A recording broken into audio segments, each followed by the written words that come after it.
Pour moi, on arrive à l'un des meilleurs personnages du film. Enfin, après le personnage principal, qu'on n'a pas encore parlé, mais on n'a pas encore présenté. Ouais, et qu'on n'a pas présenté. Pour moi, c'est le vieil homme, que moi j'adore. C'est le vieil homme... pour moi, en fait, le vieil homme, c'est l'oncle Scrooge, qui déteste Noël.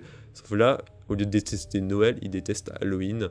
Et c'est le seul qui a pas décoré sa maison, c'est le seul qui vit chez lui avec son chien, qui insulte ses voisins, qui pète des câbles en fait, qui est super violent. Un gosse lui jette un œuf sur sa fenêtre, le gars il sort une batte de baseball. Après il est aigri. Il est super aigri. On sent qu'il aime pas communiquer avec les gens. Ouais. Et on sent qu'il aime pas son quartier, enfin il aime pas ses voisins. Et on sent que c'est un gars qui a peur. On sent que c'est un vieil homme qui a peur de tout, en fait. Il vit chez lui reclus. Je crois qu'il a à peine de l'électricité chez lui. On dirait qu'il se réchauffe qu'avec sa cheminée. Non, il a l'électricité. Ouais, enfin, c'est pas super propre chez lui. C'est assez sale, assez vieillot en plus. Ouais, c'est vieux. Et... c'est mal entretenu. Et on sent clairement qu'il a... Je sais pas si c'est vraiment une peur ou si c'est plus une crainte des autres. Pour moi, c'est pas une peur, c'est une crainte des autres. C'est une crainte, ouais, je dirais aussi. Ouais. Et bien, cette crainte, on sait pas pourquoi il a cette crainte. On le saura qu'à la fin du film. Ouais. Et cet homme, en fait, qui déteste Halloween, au lieu de recevoir... comme dans Oncle Scrooge, la visite de fantômes du passé, présent et futur pour lui annoncer des visions sur ce qui va se passer, s'il change pas de caractère, tout ça, eh bien, lui, à la place, il va se faire agresser chez lui par quelqu'un, on va pas dire qui. Un personnage qu'on a vu dans... Ouais, l'antagoniste principal. Et justement, ça va devenir un huis clos avec ce vieil homme qui est... Ça se passe quand même dans un quartier qui est assez peuplé, il y a beaucoup de monde dans les rues, et lui, c'est comme s'il était bloqué de tout, en fait. Personne, il n'ose pas sortir de chez lui pour demander de l'aide. Il a envie... que c'est quand même pas un quartier malaisé, c'est vraiment un quartier assez aisé. C'est un quartier assez réputé, on dirait. Tous les voisins, etc. Voilà, c'est un quartier vraiment réputé, avec des maisons aisées, etc. Et c'est la seule maison, en fait, qui finalement fait un peu tâche, ouais. C'est la seule qui est pas belle, qui est dégueulasse. Qui est pas belle, qui n'est pas décorée pour Halloween, même si la maison du couple est rapidement décorée. Ouais. C'est la seule qui donne pas envie finalement. Donc c'est vraiment le personnage dans tout le film qui déteste le plus Halloween, et donc qui va se faire agresser chez lui. Et c'est un huis clos, en gros c'est de la survie, il va essayer de survivre tout seul. Et à côté de ça, en fait, il a j'ai presque envie de dire que c'est le personnage le plus attachant. C'est le plus attachant. Moi je l'aime bien finalement, ce petit jeu. On sent que c'est une vraie ordure, ouais. qui déteste tout le monde, mais en fait c'est l'un des plus drôles, c'est l'un des plus attachants. Et en fait on s'attache à lui parce qu'il est amusant en fait, le vieux. Moi, on dirait qu'il est un peu sénile des fois de temps en temps. Et en fait, quand il a un problème chez lui, au lieu d'aller demander de l'aide, alors que ça serait plutôt logique à son âge en fait, il veut tout régler lui-même. Donc du coup, il prend son fusil de chasse, il prend sa batte de baseball, et même si ça lui pète à la gueule à chaque fois, il continue en fait. C'est typiquement ce Après, il essaie d'y aller au cutter avec à la fin, mais... Et c'est l'un des meilleurs personnages. Donc le vieil homme, qui a une importance énorme dans le film. Il a un huis clos, on le voit dans tout le film, et on va comprendre le pourquoi du comment vraiment à la toute fin, avec le dernier plan, l'un des derniers plans où il apparaît justement. Et après celui-là apparaît le vieil homme, et bien on a l'antagoniste principal. Alors, juste avant ça, j'aimerais rajouter une petite chose justement sur ce vieil homme, sur cette personne. C'est que en fait ce que l'on apprend de plus important sur ce personnage n'est pas dit. Il est sous-entendu. Et c'est ça, pour moi, qui fait vraiment toute la force de ce personnage. C'est que on comprend toutes ses motivations, toutes ses idéaux, tout ce qui fait qu'il ne demande de l'aide à personne, etc. C'est juste par un plan qui sous-entend tout le passé de cette personne. Voilà. C'est vraiment dans une image. Dans une image, en fait, on va comprendre toute l'intrigue sur le personnage. Parce qu'on aura vu des informations, plein d'indices auparavant. Et juste avec une image, on va comprendre qui il est. On va comprendre pourquoi il déteste Halloween. Et on va comprendre en gros pourquoi ça lui arrive à lui et pas à un autre, en fait, tout simplement. Et donc on arrive à l'antagoniste principal. Stop, il reste 9 secondes. Alors, eh bien, on va reprendre deuxième coupure, on reprend. Cet épisode va être très long. Ouais, ça va être. Il y a tellement. Ça va être le Viewing Nice, je pense, le plus long, mais on a tellement de choses à dire sur ce film et on va vraiment adorer.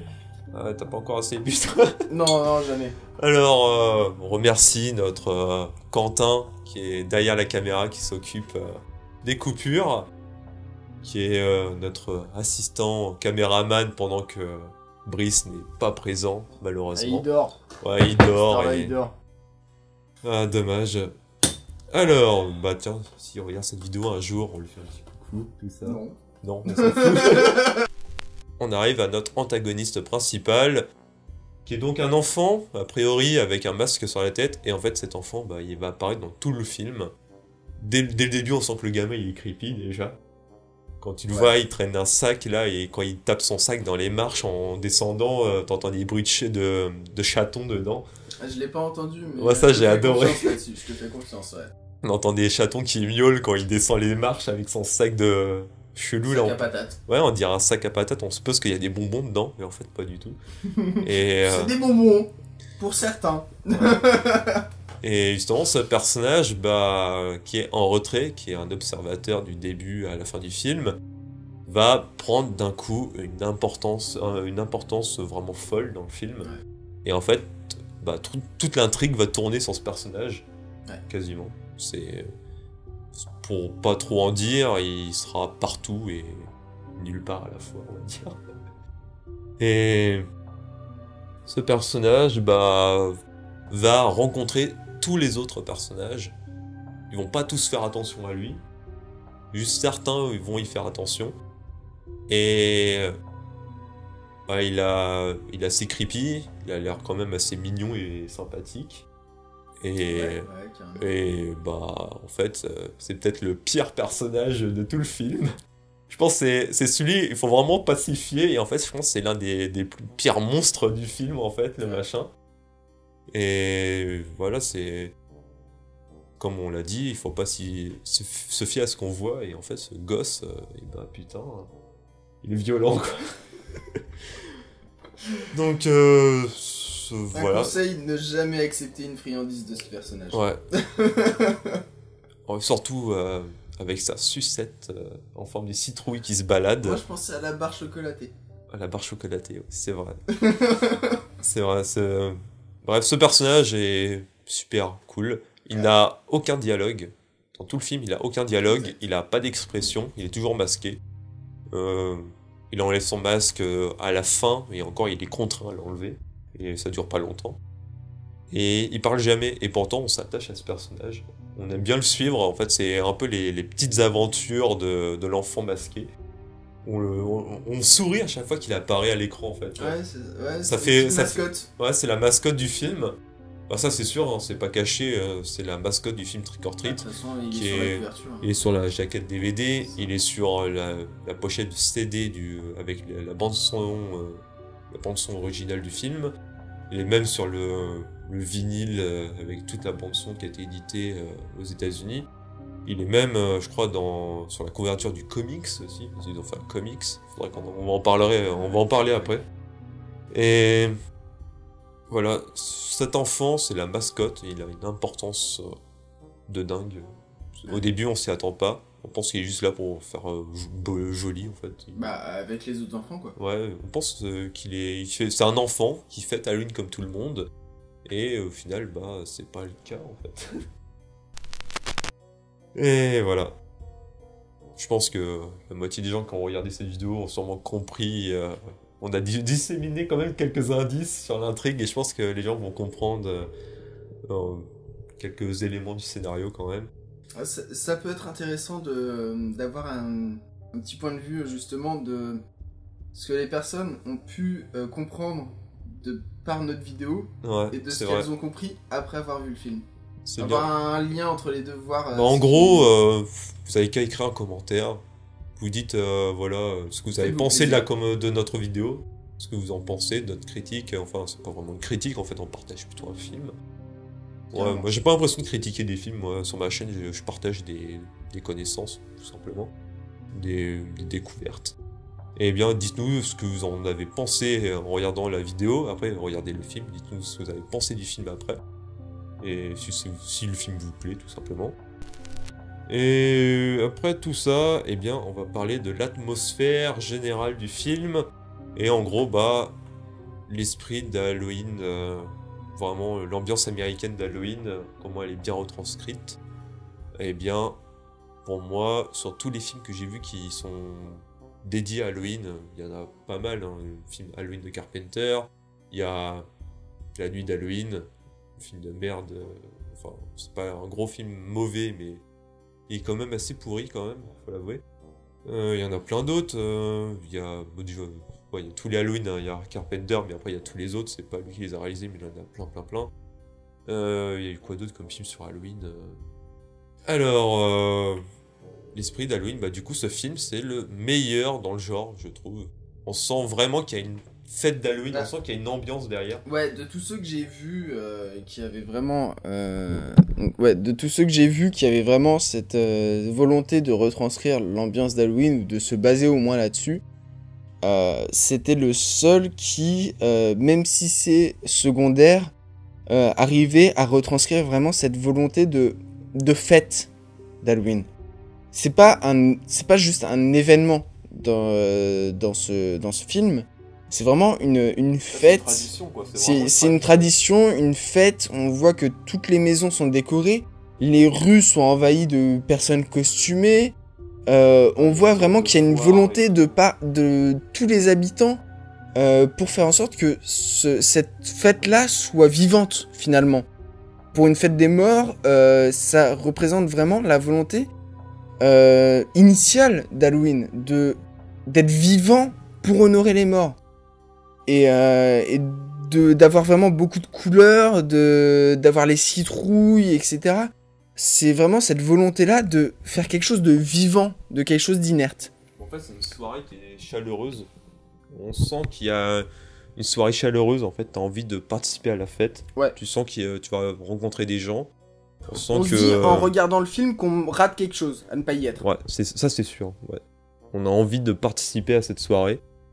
On a envie d'être présent, d'en profiter. Et je trouve que on sent vraiment que c'est vraiment Halloween en fait. Par rapport à d'autres films, dont Halloween de Carpenter, par exemple, on voit qu'il y a des citrouilles. Et à part des citrouilles, je crois qu'il y a quasiment rien en décoration d'Halloween. J'ai l'impression que c'est un jour lambda en fait, un autre jour de la semaine. Tu vires les citrouilles et pour moi, ça change rien en fait.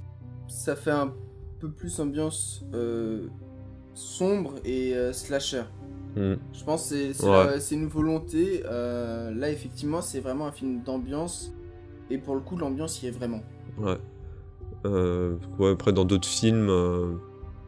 dans d'autres films, on ne retrouve pas ça, en fait. Je trouve qu'elle n'est pas aussi accentuée, en fait, l'ambiance dans d'autres films. Là, tout joue dessus. On sent vraiment que c'est une grosse fête. Et on sent que on est très loin des fêtes d'Halloween qu'on fête chez nous en France. Ça, c'est sûr. Ouais. Nous, on n'a jamais vu ça, je pense. Même dans les grandes villes, j'ai jamais vu ça pour Halloween. Là, on sait pas si c'est une grande ville. Je pense que c'est une petite ville américaine. Ça a pas l'air d'être super grand et pourtant ils font une fête du tonnerre et t'as envie d'y aller. Et je trouve ça ouf. Et après, l'ambiance, on retrouve aussi toutes les légendes urbaines liées à Halloween. Que ce soit la crainte des parents que les bonbons soient empoisonnés par des inconnus et se distribués aux enfants. Il y a ça. Il y a la légende urbaine des lames de rasoir cachées dans les barres chocolatées. Voilà, tout simplement. Bon, on peut passer à la musique, juste après. Et la musique, elle envoie, mais violent, quoi. Elle est beaucoup influencée par Psychose d'Alfred Hitchcock, ça c'est sûr. Déjà, simplement dans le menu de sélection du DVD, on a un fort violon qui on le sent directement, c'est une grosse référence à Hitchcock. Ouais, bah de toute façon, même dans les scènes plus tard dans le film, le premier meurtre, même plus tard dans le film, où on a ce meurtrier justement qui sème la terreur le soir d'Halloween et dont personne ne remarque la présence. Ouais. Surtout, tout le monde est occupé. Ouais, tout le monde est occupé par la fête d'Halloween, alors qu'il se passe plein de trucs. Ça dégénère un peu à droite à gauche et personne n'y fait attention parce que c'est la fête. Tout le monde est déguisé. Et justement, à chaque fois qu'il y a des meurtres commis par cet homme dont on ne sait rien, à part la fin du film, eh bien, à chaque fois, on a des violons. Quand on a des coups de couteau, on a des violons, et c'est carrément inspiré par Hitchcock, avec la scène dans la salle de bain, avec la baignoire, avec l'actrice qui se fait tuer. C'est exactement la même chose. Et la musique, elle est superbe. Je trouve qu'elle change à plusieurs reprises. On a des moments, des musiques assez chaleureuses, on a des musiques qui viennent accentuer la comédie vers le début du film. Et on a beaucoup d'humour noir dans le film, ça il faut noter. Et après, quand on a par exemple le huis clos avec le vieil homme, eh bien là la musique elle devient un peu plus claustrophobique à peu près, on va dire. Ouais. De ça. Ouais. Du coup, au moment du huis clos, donc la musique devient vraiment légère. Alors, je dirais pas absente parce que moi, justement, à ce moment-là, à un moment, donc nous avons ce vieillard qui monte à l'étage et qui marche sur du parquet. Niveau bande son, en fait, on entend qu'il marche sur le parquet, donc le parquet grince. Mais donc il y a énormément de tension dans cette scène. Sauf qu'il y a une musique qui, moi, m'a dérangé, qui m'a brisé cette tension, en fait. Ouais, en plus, elle est pas forte, c'est dommage, en fait. Elle est pas forte, on sent qu'elle a été atténuée volontairement pour renforcer cet effet de tension. Mais pour avoir vraiment un effet vraiment important sur cette scène, vraiment marquant, ça aurait été plus intéressant de supprimer complètement cette bande-son. Et là, on aurait eu une scène de marche dans un couloir avec des grincements de parquet qui aurait été vraiment remarquable. Vraiment très agréable à l'oreille. Enfin, non, justement, désagréable à l'oreille, mais qui aurait, du fait d'être désagréable, marqué l'inconfort du personnage. Et pour moi, c'est le seul moment qui m'a gêné niveau bande-son. Voilà, c'est tout. Après, pour tout le reste du film, c'est vraiment un plaisir, cette bande-son. Eh bien, la musique... oui, il y a des moments, en fait, la musique, ouais, devrait être... On devrait pas l'entendre, et je pense que ça accentuerait la tension, c'est vrai. Il y a aussi une autre scène, je crois, qui se passe juste avant, où c'est le vieil homme qui est dans sa chambre, et justement... Il cherche justement son agresseur et on sent la peur qu'il a en lui et la colère aussi. Et je crois à cet instant, s'il n'y avait pas de musique, ça aurait été super, je pense. C'est d'un coup, on a une musique qui est très douce, mais si on avait un silence, ça aurait été encore mieux, quoi, je pense. Et d'un coup, après, ça pète, on a les violons quand d'un coup il se fait attaquer. Allez, fais un clap. Bon, on reprend après cette troisième coupure. C'est long. Ouais, alors on revient sur la réalisation. Donc comme je disais, la réalisation du film, la mise en scène, elle est propre, elle est soignée. Et les jeux de lumière sont fous. Il y a une ambiance au niveau des jeux de lumière qui est très réussie. Et sinon, au niveau de... Qu'est-ce que je peux dire de plus? À part que c'est super. super propre, c'est bien filmé. Ah oui, je voulais dire les CGI, je pense il doit y avoir beaucoup de CGI, mais en fait on les voit pas. Je pense au niveau... Bah, s'il y en a, en fait, elle a été extrêmement bien traitée parce que personnellement, moi j'en ai pas vu. Ouais, on les voit pas. On sait pas s'il y a des CGI. Je pense qu'il doit y en avoir quand même pour certains décors, je pense. Peut-être bien, ouais. Genre, ouais, dans certains petits décors, ça ne doit pas durer très longtemps à chaque fois, mais je pense qu'il y a des petits CGI, et c'est bien foutu, et on ne fait pas attention. Contrairement à d'autres films où ça dure, il y en a tellement que bah on voit plus que ça, bah là bah on voit pas. Là il travaille beaucoup sur le maquillage. Ouais. Il y a un travail de fou sur le maquillage, des costumes à l'ancienne avec des masques en latex, avec tout ça là. Et ça fait plaisir en fait, à voir. Moi, je trouve, ça marche. Ça marche, ça fait plaisir. C'est pas démodé, ça fait pas vieillot, c'est excellent. Je trouve ça super cool. Les effets spéciaux sont très bons. Et s'il y en a. Ouais, il y a quand même un peu des effets spéciaux quand même. Petite scène de dépeçage pour moi, je trouve que c'est bien foutu. Exact. La petite scène de dépeçage, je trouve elle est vraiment bien foutue au niveau des effets spéciaux. Je l'avais oublié. Exact. Bon, voilà, la mise en scène, bah, rien à dire, c'était nickel. Pour moi, Michael Dougherty, il a fait quoi? Il a fait pas beaucoup de films d'horreur, je crois, il en a fait que 3. Aujourd'hui, actuellement, je crois qu'il en a fait que 3. Et je crois que celui-ci, c'était son premier film d'horreur. Et je suis pas sûr, je dis peut-être de la merde, mais pour moi, si c'est son premier film, j'ai trouvé génial. Nickel. J'ai pas vu ses autres films, j'en ai vu 2 sur tout ce qu'il a fait.